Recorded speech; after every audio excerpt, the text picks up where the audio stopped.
This is Kemi Bennings, Renaissance woman and creative badass, teaming up with Usual Suspects, teaming up with Slow Mo Magazine. I am here with the TxLips. Welcome. Thanks. Hi. So we're going to jump right in. We are here at Afropunk Carnival of Consciousness. Introduce yourselves. Who are you? We are the TxLips as a whole. Oh, you? Oh, yes. But my name is Joella. Yo, my name is Mo. I go by Mo Drummer.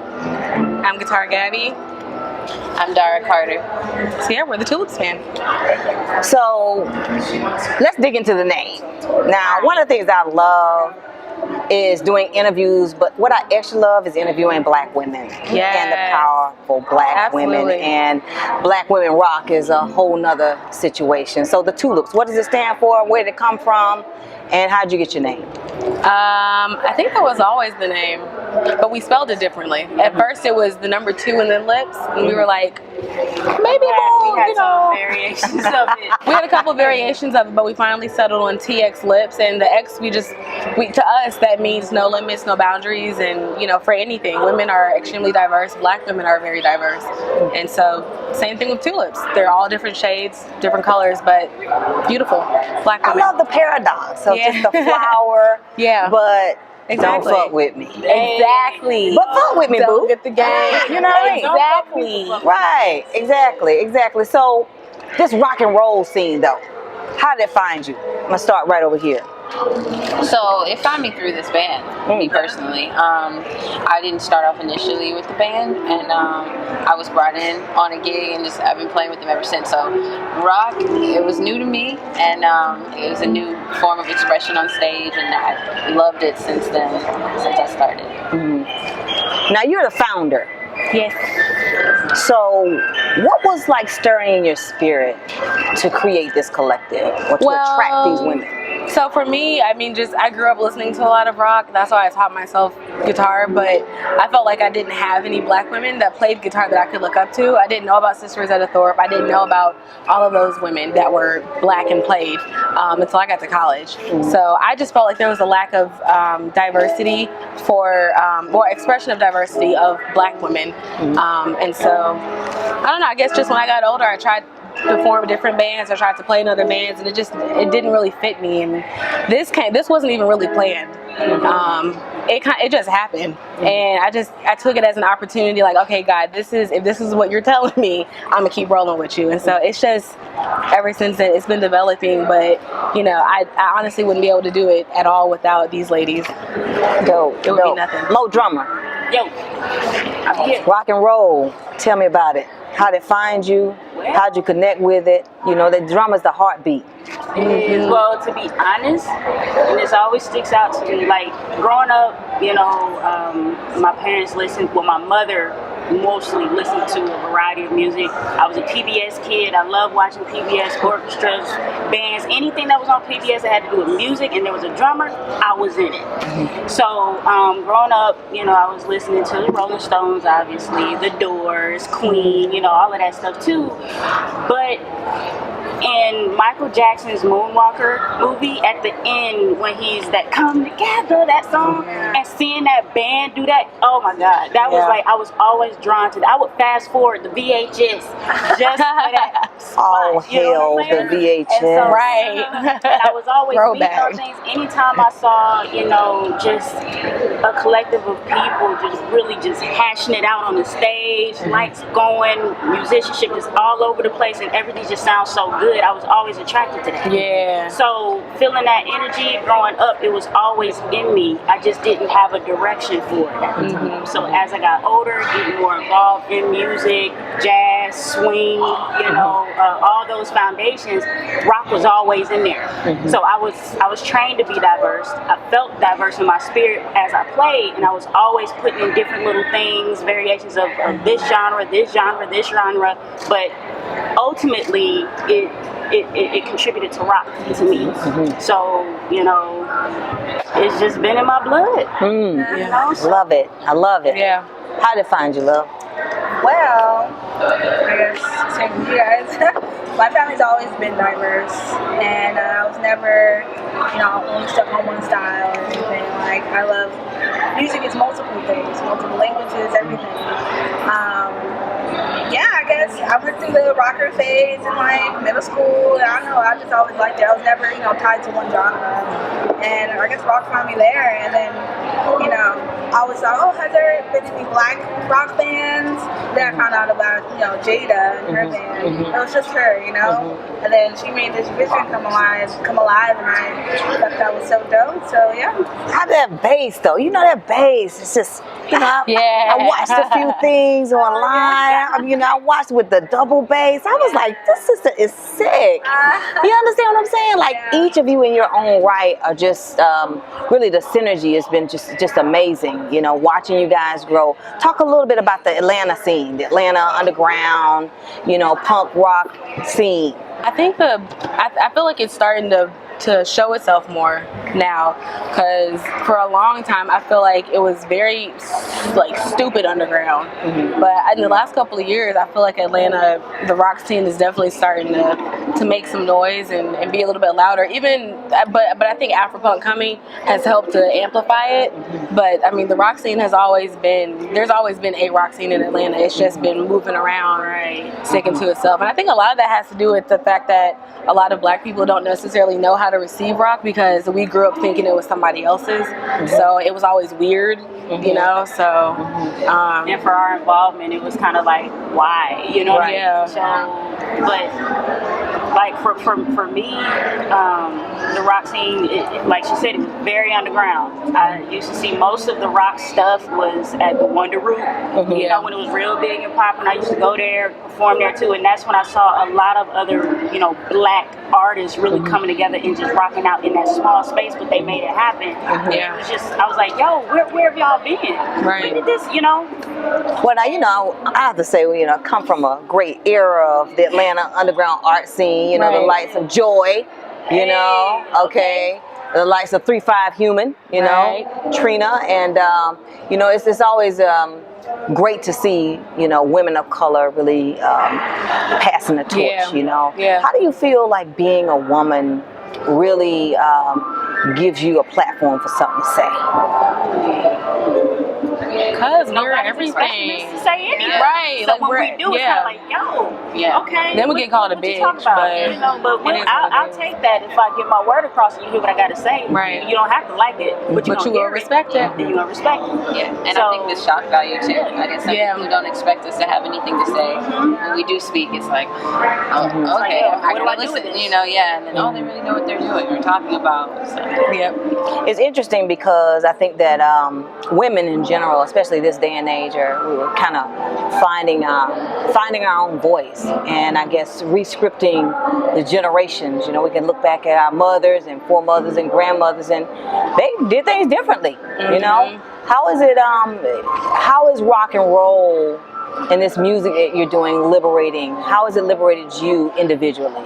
Anybody can take a stab at that. For me, it changes my idea of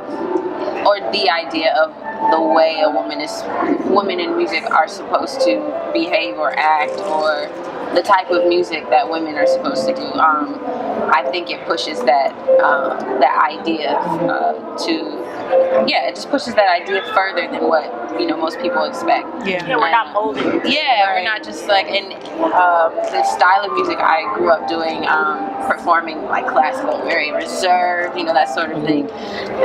Playing rock with my sisters here, it shows me like, as a woman I can let loose. I can be free up there. I don't have to be composed and dainty and this sort of thing. So that's for me what it's done. Like, what it showed me. Someone else. With rock and roll, it brings out that creativity out of you, that freedom that's caged up by what society thinks is real. You see the rockers back in the day, how wild and carefree they are. And I love that, how rock and roll does that to me anyway, or I guess all of us really. It just brings out everything, our past, our things we go through. I feel like rock and roll helps you bring that out. It's like going with what it's kind of like, that child that doesn't feel like they have a voice, but they have a lot of stuff stirring inside them. They don't have an outlet. It's like rock music is that outlet. You can just be as brash, you can be as open, as free as you want to, you know, and it still has an underlying message to no matter what it is, but you're able to express yourself freely, you know, so I definitely agree with you. So when you take that energy, ladies, and you put it in this vortex called Afropunk, describe the feeling when you walk in here and you see all of your comrades, if you will. Describe that feeling. This is my first time, so this seems like a united period, you know, it's just refreshing. So I love this. I love how it, you know, come in and what the world like because we're bizarre, we're out, we're edgy, you know, like I love that. And let's come together for that is so dope. It's like everybody's appreciating everybody. Nobody nobody's judging anyone. Right, judge-free zone, you know, everybody's free to be who the hell they are, you know, and it's great that, you know, Afropunk allows that, you know. I wish, of course, society as a whole would allow for people to feel as comfortable to be out there, to be themselves and free, but the fact that Afropunk does have that outlet for a lot of us out here is great. It's amazing. I love it.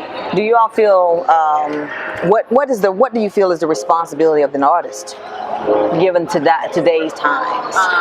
Authenticity. I feel like it's important for us to show as artists what it means to be completely ourselves.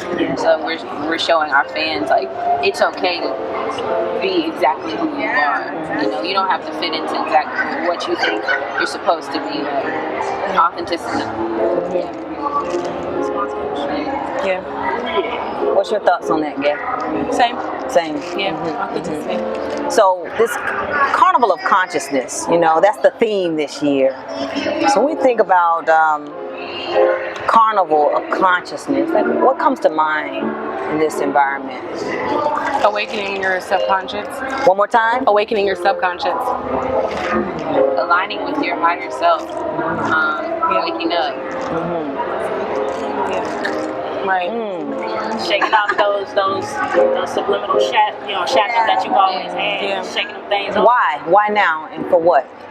Well, because we need liberation. There's a lot of people battling with a lot of stuff, and you know, to them and to a lot of us, you know, Afropunk and the theme with Carnival of Consciousness, it just allows you to just open, be free, you know, just be open. Those carnivals are crazy. Carnival and consciousness. It's like right. Recognize your ancestors, all that stuff. It's like an amusement park full of everybody just being their authentic selves. So many personalities, characteristics all floating around in here. It's just off the wall, amazing. So how does that feed into your music? Describe your music and how do we address all of what you're saying? Feel it. You gotta just feel it. I feel like we express our individual lanes, we express our individual styles through how we play on stage.